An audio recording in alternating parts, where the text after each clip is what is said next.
Bring out the talent. Bring out the talent. Bring out the talent. Welcome to Bring Out the Talent, a podcast featuring learning and development experts discussing innovative approaches and industry insights. Tune in to hear our talent, help develop yours. Now here are your hosts, TTA's CEO and President Maria Melfa and Talent Manager Jocelyn Allen. So hello, everybody. This is Maria. And this is Jocelyn. We're excited to have you back with us again. We're obviously having a good time over here. So we are going to be communicating about a very important topic, communication. So let's get started. Jocelyn, don't laugh at me. Here is a question for you all to think about. Do you know the true cost of poor communication within your organization? If you're like many, it's considerably overlooked and vastly undercalculated. A recent survey of 400 companies with over 100,000 employees revealed that the average loss per company was $62.4 million per year because of an inadequate communication, both to employees and between employees. In a separate study, it was discovered that miscommunication costs smaller companies with 100 employees an average of $420,000 per year. Can you afford not to focus on effective communication skills in your workplace? In today's episode, we address effective communication skills in the workplace with Michael Broussard. Michael is a communications expert, master trainer, coach, and a TTA favorite consultant. With over 20 years of experience, Michael has delivered hundreds of workshops across the world. He is captivated by the power of communication and believes that the ability to communicate ideas clearly and confidently is a critical life skill. And I agree with that, Michael. Welcome, Michael. Awesome. Thank you. Very happy to be here. I am very excited. I'll try to control that a little bit, but I'm very excited. No reason to control it. You're amongst your people here, Michael. Exactly. We're so excited to have you. So thank you for joining us. To say you're passionate about communication would not only be an understatement, but it's like you're saying you're passionate about breathing, right? Like, you know, I'm passionate about talking and making sure that ideas are communicated effectively, but there's something a little bit different about why you say this and like where it comes from for you. It's you have a specific reason on why effective communication and teaching people about its importance is a passion of yours. Can you take us on the journey of what that story is? Yeah, I will. I'd like to go back a little bit, kind of the beginning, because I was fascinated by thinking about what was it that really got me into really wanting to help people be better at communicating. And I can actually go all the way back to middle school. Believe it or not, I had a friend who said, Michael, you should join the drama class with me. And I'm thinking, drama class? I don't want to be in drama. But then I thought, you know what, maybe it'll be fun. So I joined the drama class. Lo and behold, what did I discover is that, you know, I could get up in front of people and speak to large groups, didn't get nervous. I had a knack for it. I was pretty good at it. I'm like, wow, this is fun. But then I found myself helping others get better. And this was in 7th grade. I mean, I'm helping people, I'm coaching people in 7th grade be better communicators. And I thought, you know, this is something, I don't know, I'm only in 7th grade. What am I? I'm a teenager, but I don't know, there may be something to this. And that led to, you know, later in life, I went through college, I went through, you know, high school and college, and I still love communicating. And I thought after school, why don't I go into sales, because I'm really good at talking to people and I can develop relationships. And that continued to stoke the fire.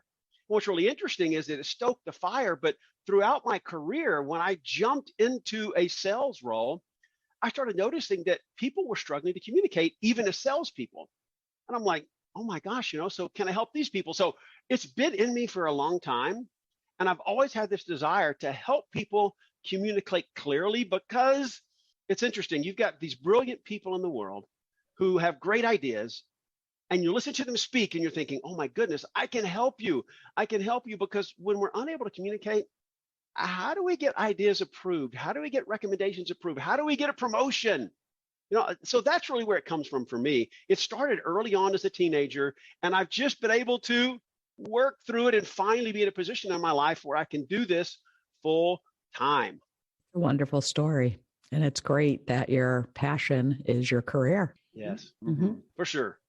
So obviously we talked about our focus today being diving into effective communication in the workplace specifically. I know that when you and I had talked and what you just said, you were noticing, I think the way that you put it was, I was in a room full of people who, like, for lack of a better word, were smarter than me, but like wouldn't know it because I was communicating better than they were. Right. So Yes.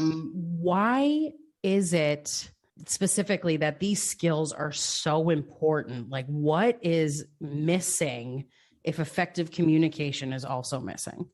It goes back to what you just said about me being in that room and I'm speaking. People are like, my gosh, Michael's the most brilliant person in the world. I'm like, no, I'm not really. You're way smarter than me. I agree with that. And that's what was happening. But here's what I really learned is that when we are unable to communicate effectively, we are not as successful in our careers. I mean, unfortunately, it is just the truth. Engineers, I know engineers who are brilliant at engineering because I worked at HP for 21 years. And I met engineers and they were brilliant and they were smart and they could talk circles around me when it comes to engineering and technical. But when they get up to speak, there were some challenges. What's interesting is you would think at a company like HP, well, we'll understand that engineers, they're not really speakers. But what's so fascinating is I still saw engineers that didn't get promoted because they couldn't communicate well, but they were smart. They could design a circuit board better than anybody in the world. And so for me, when we really think about why they're so important, yes, absolutely, as I've just talked about, in our business lives, but think about our personal lives. This is not just about business. Think about our personal lives. Think about our relationships. Think about if we can communicate better with our spouses, with our partners, with our children, with our friends, how much better our relationships can be. I am sure we can all think of a few, 100 plus times that we wish we would have communicated better with a family member, right? I mean, so that's why it's critical. That's why I think it's a critical life skill. It's not just for our work life. It is for our entire life. Everything we do, we're communicating, right? That's what we do. We are humans, and humans interact via communication and telling stories. And I just feel so passionate about it that that's what I want to do. I want to help people do that because it is so critical for, again, our lives, not work, not play. It is everything. There are so many moments, and I think you and I have talked about it before, Maria, where I'm like, it could have been 8 years ago. And I remember how cringy I felt after something I said, and it like sticks with me forever. Like, we were in a wellness and resiliency training kind of talking about certain like anxieties, I think is really what it was. And that's what came about. I'm like, oh my God, I still remember in kindergarten where I maybe like pushed somebody's swing too hard and like how they felt about me afterwards. And I really wish that I could have been a better person back then because it's affecting me so much now, right? Everything you say resonates with me because I often wish, I'm like, what do I do differently to present myself from being like a cringeworthy communicator sometimes? Yeah, it definitely is interesting too, because I know when looking back, TTA will be 30 years soon, a year from January, but so many challenges that we've had with employees has basically because it's just like a lack of communication, right? Or not communicating properly, where both people had good intentions. They just didn't know how to communicate. And as I'm sure you see all the time, Michael, I know we all see like in our personal and professional lives, a lot of times people are pretty much agreeing on the same things, but because of the way that they're communicating, they think it's different. So yeah, absolutely. It is such a key skill. And I know like I certainly have struggled with communication, especially communication in like a large group, because I do get a lot of like social anxiety. So I know when we talk about like communication, you said that how you love to communicate in large groups. That's something I hate. So, and I know they say, which is, funny, like, okay, well, you have to join like a Toastmasters or a Dale Carnegie, but if you already like fear that so much, and I know you have to push against fears. And I think I do that a lot in like work, because everything in work, you have to like innovate, try.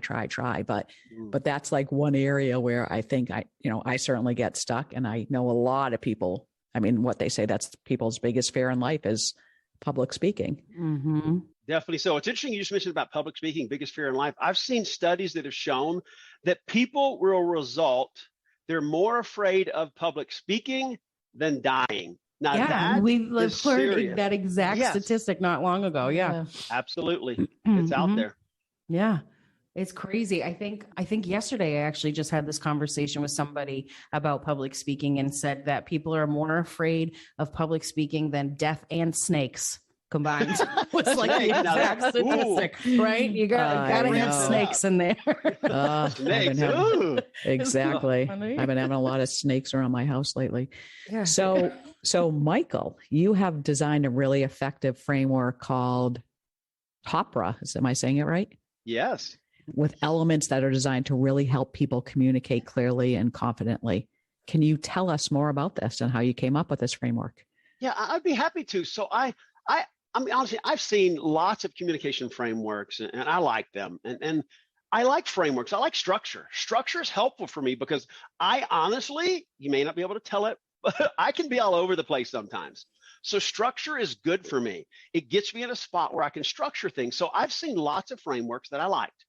But I want to develop something that was simple to understand and simple to use, that anybody could really use it without a lot of, concern for it's too complicated or I need somebody to explain this to me for 3 hours. So I also want it to be universal. I said, I want this to be universal communication framework. So I spent like a week or so.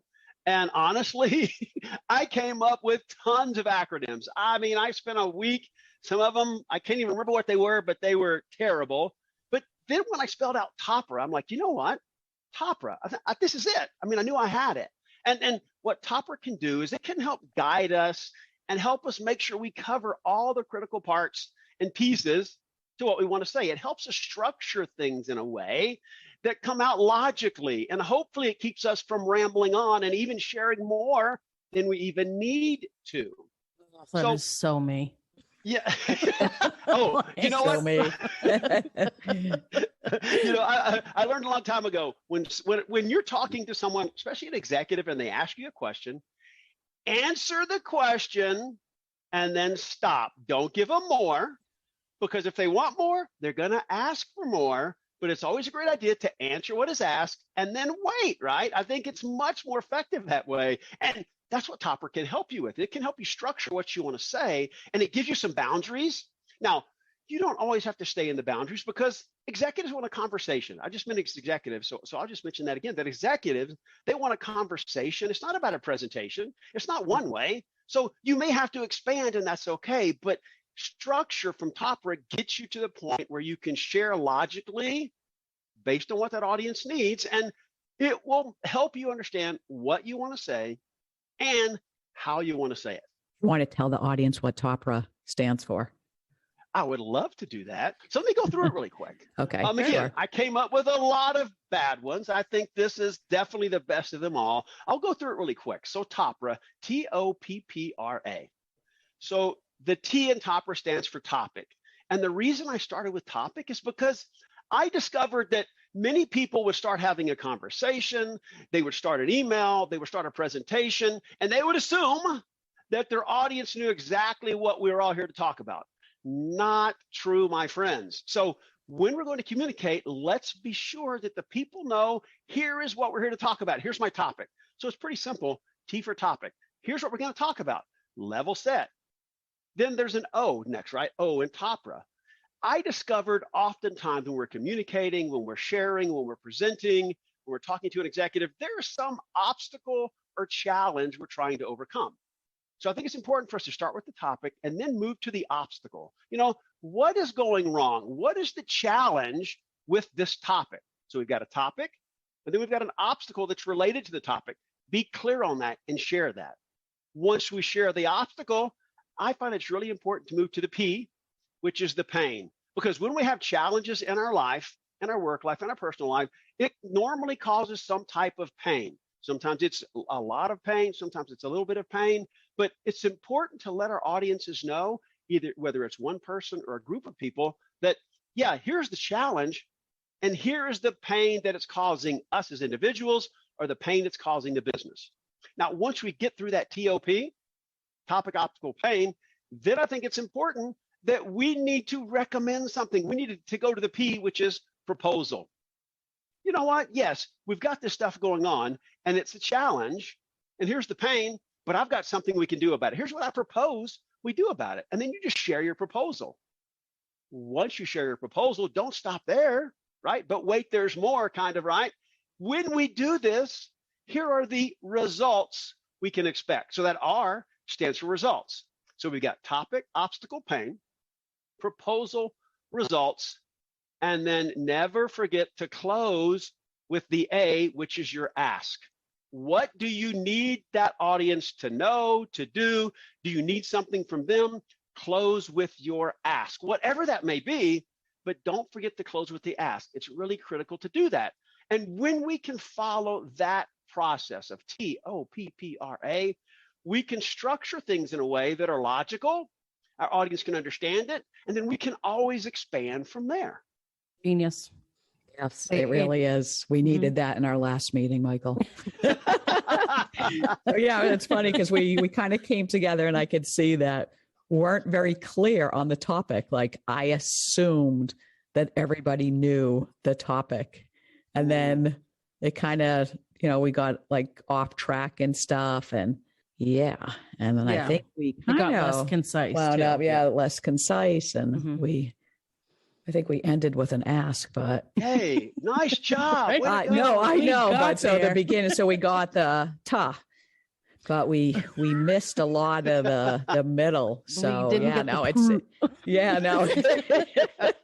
So that's really interesting, because it like we had such a good example case of this. Yeah. So and I was walking through some of those conversations, like part of this model, like something that I said, I was like, oh, here's my topic. Here's what my obstacle was. Here's the pain. Here's the proposal. Like literally I could dictate in my head the things that I would be saying as it relates to that, because all of these things make sense in relation to communicating something. Like, what is it that you're talking about? Why are you talking about it? What's bringing, what's causing this need to kind of bring it up and make change? And how is that change going to come to fruition? Like it makes absolute sense. Absolute sense. Oh, for sure. For sure. I found myself thinking this way. And sometimes I'd be like, okay, you know what? I need to stop. I need to stop sometimes. But I think this way. And just like you said, Jocelyn, when I'm thinking about I'm about to talk to someone, I start thinking of it in this logical way. But it has really helped me become more concise, because I told you I can be all over the place sometimes. I can ramble on. It can take me 5 minutes to introduce myself and say my name, right? You may know some people like that. But TOPRA reins me in and it makes me more effective. Whether I'm a great communicator or not, with energy, passion, honestly, if you have lots of energy and passion, but what you're saying makes no sense at all, I don't believe you're a good communicator, because people don't understand. It's like, he's funny and he's great and he has energy and he inspired me with his energy, but I have no idea what he was talking about or what she was talking about. It's not helpful. Yeah, I know. My wheels are spinning. I agree with you completely. Now, as far as TOPRA is concerned, are there elements of it that are, I don't want to say more important necessarily, because it is a framework in general, but what are the things that kind of stand out in the framework, or things that you tend to focus on? Am I asking the right question?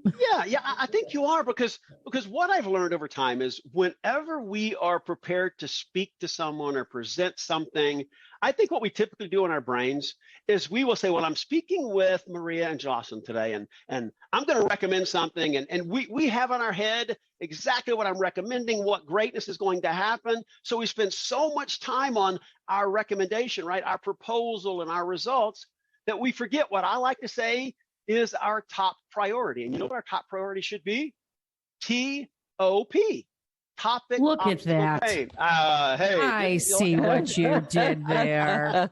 Yes. But let me tell you why. It's because often people, I've seen them jump to the conversation and they jump to, you know what, here's what I recommend we do about this, and here's all the great stuff we're going to get. Here's what I recommend. Wait a minute. Set the stage first. Now, setting the stage, It could take 2 minutes. It could take 10 minutes because it depends on your audience, what you're communicating, and what you think they need to know. So the TOP is your top priority. It sets the context for your communication. Here's my topic. Here's the obstacle we have to overcome, the challenge. And here's the pain that is causing our business. So don't assume your audience knows the context. Don't skip it unless you are 1,000,000% sure that everybody gets it. And you know what? 99.9% of the time, not everyone's going to get it. So go with your top priority. What this does, it level sets the audience, right? It gets them ready to hear everything else you want to cover. Here's the other thing and the other reason I think it's important. It's because let's say we're meeting with somebody, whether this is an internal, person at the company, it's a client we're speaking to. We know that there is a challenge going on, and we want to recommend how we can help them with that challenge. If we don't mention that obstacle, and then we start giving them recommendations, that person may say, well, hang on a minute, Jocelyn. You're recommending something. Do you even know what the heck is going wrong? Because we haven't mentioned it, right? So that helps the audience say, you know what? Jocelyn knows what's going on. Jocelyn understands the pain, the obstacle. So I'm ready to hear that recommendation. So TOP, that should be our top priority. Don't forget to set the context. I agree. Well, Michael, I'm going to be using this method from now on. Yay, Already you've convinced me. It really is such a good framework. It really is. So when you're working with companies, Michael, how do you introduce this? So do you have a specific class on the TOPRA methodology and framework? Or how do you work with clients to start using this methodology? Yeah, so thank you for that. So what I typically do is I like to start out by sharing that I've got workshops. I've got some workshops for sure. But what I like to start out first with is setting the stage like we just did. I will use the TOPRA framework when I'm having a conversation with a prospective client customer and walk them through what I believe is going on. And what that does for me, it gives me a way to share with them later. And by the way, I've talked about the framework. I use that to set all this up. But what I also let them know is that the TOPRA framework is nice because it's not only a communication tool that works for conversation. It can work for conversation. It can work for presentation. It can work for an email. It works really, really well for an executive summary because we know when we present to an executive, it just ramps everything up. The nerves are higher. The mistakes we tend to make more because we're nervous. So I like to start at the beginning and say, here's what I see happening. And I'll go through the TOPRA framework with them, right? Communication is an important aspect for all of us, for all the reasons I've just mentioned. But then I'll even go through and mention about, that there are so many people out there that are brilliant, but cannot present their ideas effectively, just like I shared earlier. And then I go through that process. And what I think it does for them, at the end, they'll say, you know what? I see how you started this, and I see how it matches up to the framework, and I really like it. But once they get to that point, I've got workshops. I've got a communication workshop. I've got an executive presentations workshop. And what the framework can do, what I help people understand is that the framework is not complicated. It's not a 2-day workshop. You can get this done and you can get it done in a day. You can get it done in a couple of 3-hour sessions virtually. So it's pretty easy to scale, whether it's face-to-face or virtual. You can even use this, by the way, to set up how you're going to open a conversation. You could go through your TOPRA, and that could be exactly how you open in the first 90 seconds of your communication, your presentation. You can even use it to structure your presentation. So that's what I try to tell people. And then I just give them practical examples. Then the next step I take is, if you really would like to pursue this and think about it, what I would love for you to do is you take one of your real life situations that are going on at your business and put it in the TOPRA framework, because I want to use that as an example. I want something to be real life for the people that are going to be learning about this, so they can say, you know what? Yeah, I understand TOPRA, and I see exactly how it works here at company XYZ. Hope that helps, and I'm happy to share more because I could talk forever about that. Absolutely does help. Absolutely, it does. Now, in your opinion, I know that this is a particular framework for communication, right? How to do it better, how to be more effective at it. But in your opinion, is there one method of communication that typically works best for an employee? Is there a blended approach? Like, how do you establish how to best communicate, like, to your employees? Yeah, that's awesome. So the first thing about that is that I mentioned that TOPRA, right? It's universal, which is great. It can help you structure your thoughts for communicating to anyone, to employees, to executives, to your spouse, to your kids. I said kids. I've used this on my kids. Now, kids don't always think logically, but you know what? It has worked on occasion. So you can use it really for communicating to anyone. The information you share, though, it could be different depending on who you're sharing it with, right? I mean, you're communicating with a group of individual contributors. That could be different than when you're communicating with executives and even maybe with managers. So you need to think about your audience and adapt your communication to them. So that's really important. So TOPRA is great. It can help you formulate your thoughts, but it's not a one size fits all. You need to adapt your style. For instance, you can probably tell I'm pretty passionate about what I do. I love what I do, and I'm passionate about that. But sometimes I need to temper it a bit depending on my audience. Now, I don't love it, but I know I need to do that. Now, you talked about, right, kind of one method. The other thing we need to think about when we're communicating is obviously audience. I think audience is the number one thing to think about. Who's my audience? What do they need from me? What do they need out of this conversation or presentation? And put that into your communication, into your TOPRA framework, right, when you fill that out. But I also know it's important to be authentic. We need to be authentic. And we need to make sure when we're communicating that we're not only, structuring our thoughts in a logical way, we're tempering ourselves when we need to, we're adjusting our communication style, but we need to be authentic. And I mentioned that because when I think of communication, it's hard for me not to think of an example when I was at HP of someone who was not a very effective communicator, and they tried to model someone. And when they tried to do it, you could tell they were not being authentic, and it made things worse. And as I was thinking about chatting with both of you today, I thought about that person and how much of a struggle it was for them. So I'm not saying, authentically, you may say, authentically, you know what, Michael, I'm not a very good presenter, so that's me. Now, that's not what I'm saying. Don't let it be a cop-out.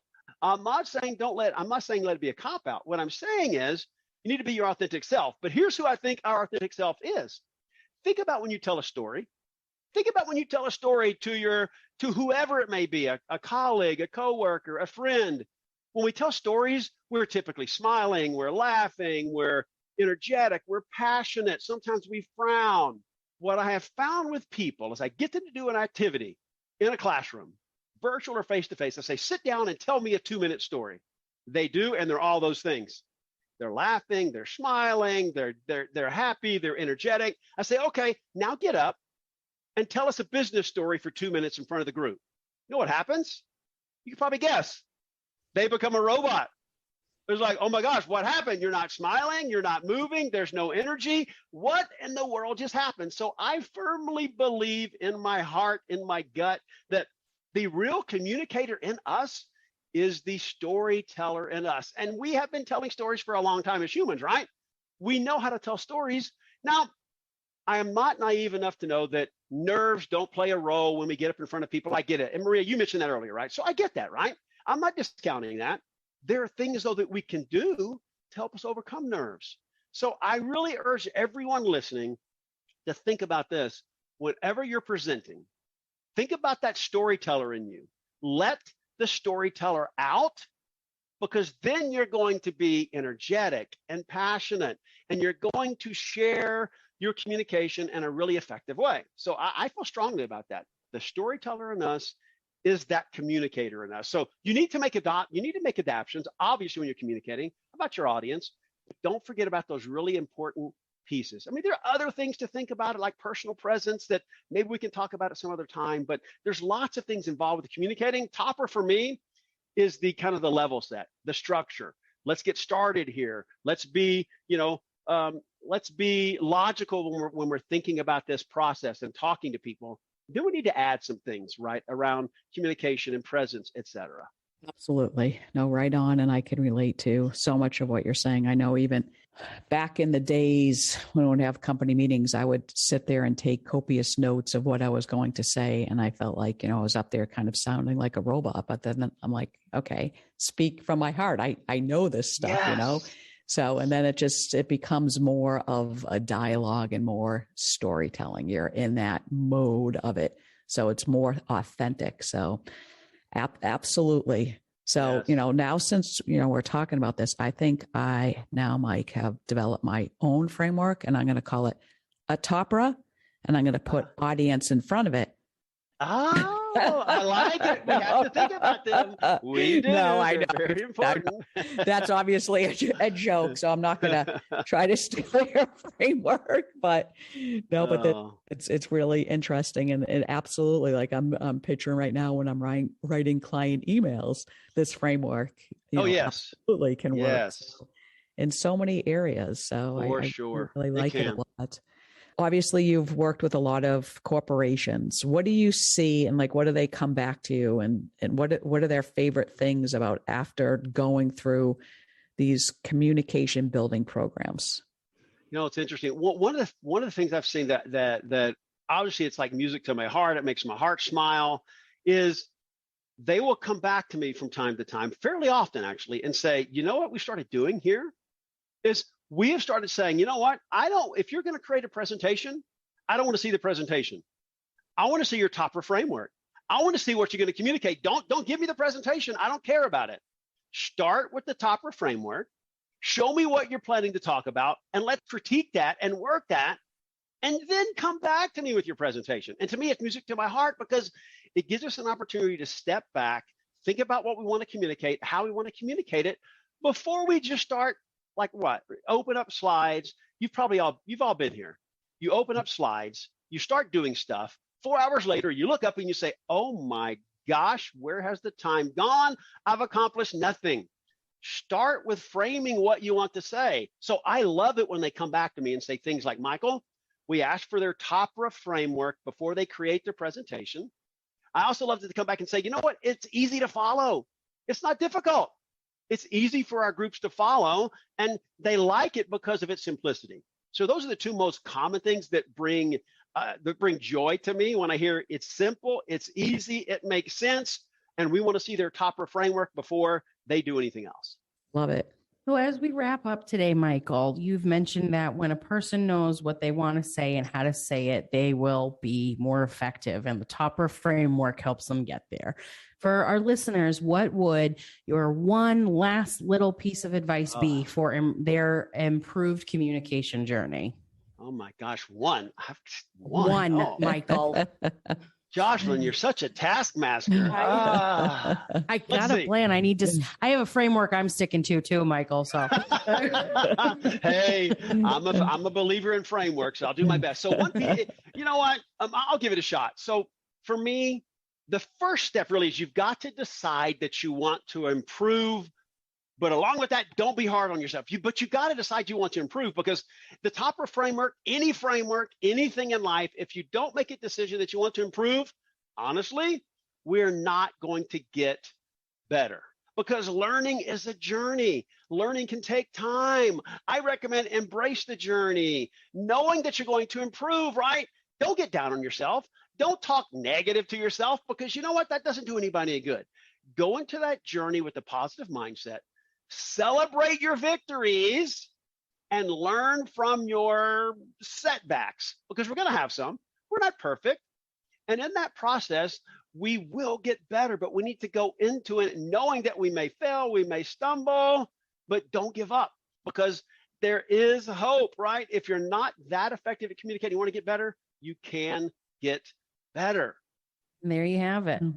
I love it. Yes, I agree. You have to be able to commit to something in order to make a change. And that's really what it is making that decision that today's the day that I'm going to take step one. So I agree. A little push in the right direction. Absolutely. Yeah. Speaking of pushing in a certain direction, we are now going to come to my favorite part of the show, which is the TTA 10. It's the TTA 10 final questions for our guest. All right, Michael. So as we were discussing in the beginning of the show, we have a new segment called the TTA 10. I don't even know if I can call it new anymore because now it's established and a real thing. But this is 10 final questions, rapid fire. You have 90 seconds or less to answer the questions. Okay. So, Michael, I'm nervous. But are you ready? I'm ready. I'm always ready, right. but let's do it.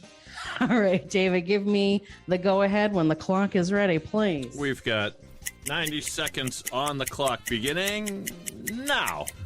All right, Michael, what is your favorite driving song? Back in Black. What is 13 plus 6? 19. What was the last book that you finished? A Wheel of Time book in the Wheel of Time series. Fantastic series. Who would you cast to play you in a movie about your life? I think DiCaprio would do a nice job. Leonardo. It'd have to be Leonardo. Fabulous. If you were a superhero, what would your superpower be? My superpower I'd be a mind reader. Even though I'd probably hate it, I'd be a mind reader. What pandemic phrase would you like to officially retire? Zoom fatigue. I don't want to hear the word ever again, please. If you could learn a brand new skill today, what would it be? Dancing. I'm a horrible dancer. In The Little Mermaid, what is the name of Ariel's pet fish? I have no idea, but I'm going to say Nemo, even though I'm wrong. I got to name some kind of fish. Pancakes or waffles? Oh, pancakes all day. And what is your favorite pizza topping? Ooh, gosh, there's so many good ones. I'm going to go out of the box and say goat cheese. Oh, okay. Well, with that, we need a time stop on the clock, David, and tell us our results, please. Yes, tallying the results to see if Michael made it within the allotted time of 90 seconds. Drum roll, please. 1 minute, 28 seconds, just barely. Michael is a TTA 10 champion. And that Little Mermaid question, that was a problem. You made me think well, of it. I don't know. Problem on that one, but it doesn't matter. You finished in time, and thus it's time to celebrate Michael style. Oh, yes. Michael, you are a TTA 10 champion. You may shout this news from the top of the Houston Astrodome, if it still exists, I don't remember. Amaze your friends and include it on your resume. Now that you have achieved this coveted honor, you will be respected and loved by captains of industry, heads of state, and fellow famous Houstonians, Hillary Duff, Wes Anderson, and Shelley Duvall. The sun will shine brighter for you, food will taste better, and life will have new meaning. Congratulations, Michael. You are a TTA 10 champion, and let us all admit, to borrow a motto created by a Houston apparel company, F you, Houston's awesome. Congratulations! Congratulations, Michael. Congratulations, Michael. If you're interested in utilizing the TOPRA framework and bringing Michael into your organization, visit us at thetrainingassociates.com. We'll see you later.